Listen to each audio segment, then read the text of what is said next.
Hello everyone. आज मैं आप लोगों को structure of atom chapter number 4 का एनसीईआरटी का क्वेश्चन आंसर बताने जा रही हूँ।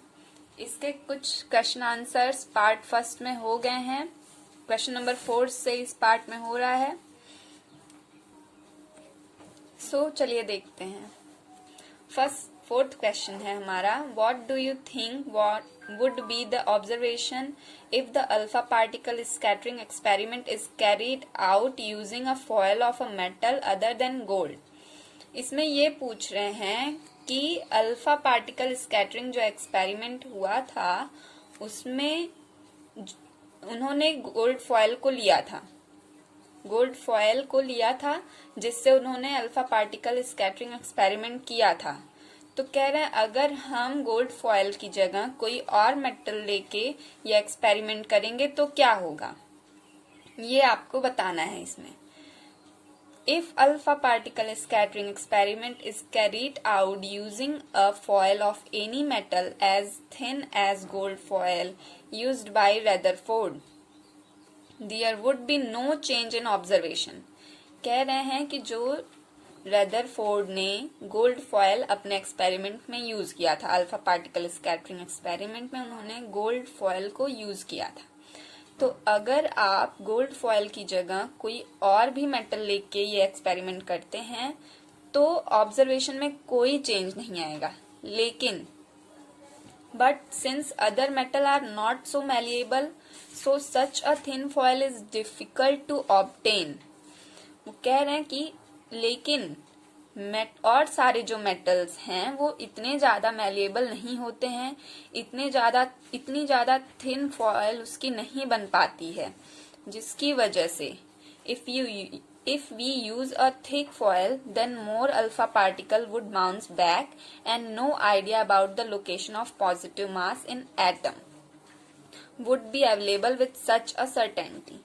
तो अगर हम गोल्ड फॉयल की जगह कोई और मेटल लेके ये एक्सपेरिमेंट करते हैं तो वो उसका जो फॉयल होगा वो थोड़ा सा थिक होगा, जिससे अल्फा पार्टिकल्स जब टकराएंगे तो वो बाउंस बैक हो जाएंगे, वो आगे की तरफ नहीं जा पाएंगे। तो इससे हमें पॉजिटिव मासेस का एरिया कहाँ है, लोकेशन कहाँ है, ये आइडिया नहीं मिल पाएगा। The atom would be available with such a certainty. तो ये सर्टेनिटी हमें नहीं मिल पाएगी कि कहाँ पॉजिटिव पार्ट्स हैं, कहाँ निगेटिव पार्ट्स है, कहाँ से एटम निकल रहा है, क्योंकि जब अल्फा पार्टिकल निकलेगा ही नहीं, बाउंस बैक हो जाएगा, तो हमें नहीं पता चल पाएगा। हमारा सेकेंड क्वेश्चन है fifth, helium atom has an atomic mass of 4u and 2 proton in its nucleus, how many neutron does it have. कह रहे हैं कि हीलियम एटम का एटॉमिक मास 4 है, उसमें 2 प्रोटॉन्स हैं, न्यूक्लियस में उसके 2 प्रोटॉन्स हैं, तो कितने न्यूट्रॉन होंगे, तो उसमें कितने न्यूट्रॉन होंगे ये हमसे पूछ रहा है। तो ये फॉर्मूला तो हम सब लोग जानते हैं कि number of neutron is equal to atomic mass minus number of proton. तो बस हमें सिंपल सा इसी पे रख देना है कि नंबर ऑफ न्यूट्रॉन हमें निकालना है, नंबर ऑफ न्यूट्रॉन, और एटॉमिक मास हमें दिया हुआ है और नंबर ऑफ प्रोटॉन हमें दिया हुआ है। नंबर ऑफ प्रोटॉन 2 है और एटॉमिक मास 4 है। जब 4 में से 2 को माइनस करेंगे तो 2 आएगा, जो कि हमारा नंबर ऑफ न्यूट्रॉन होगा। हमारा नेक्स्ट क्वेश्चन है क्वेश्चन नंबर 6। इसमें पूछ रहा है if K and L shell of an atom are full then what would be the total number of electron in the atom.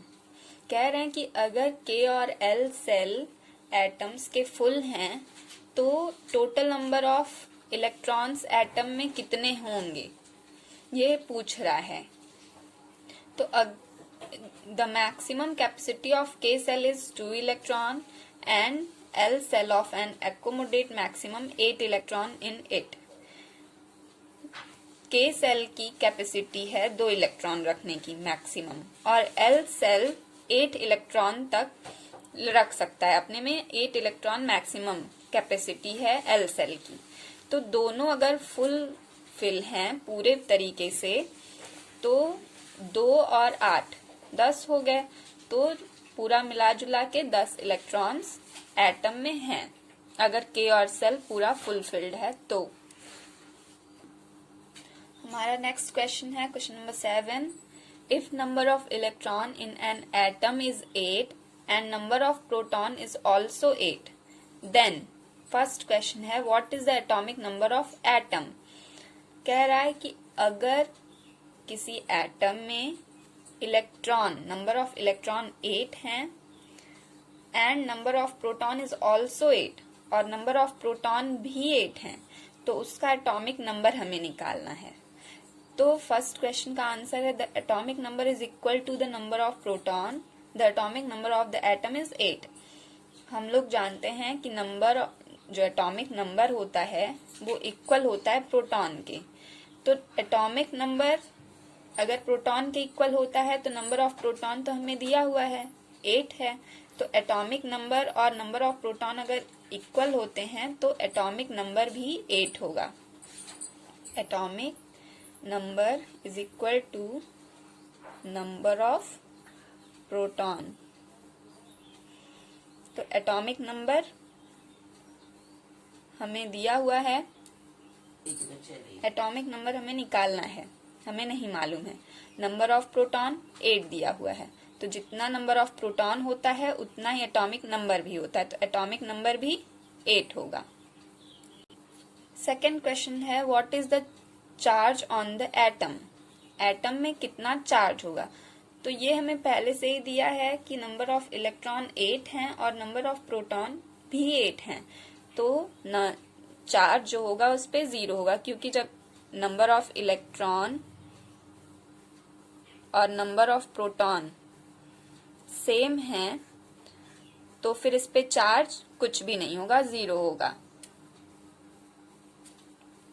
8th question है हमारा with the help of table 4.1 find out the mass number of oxygen and sulphur atom.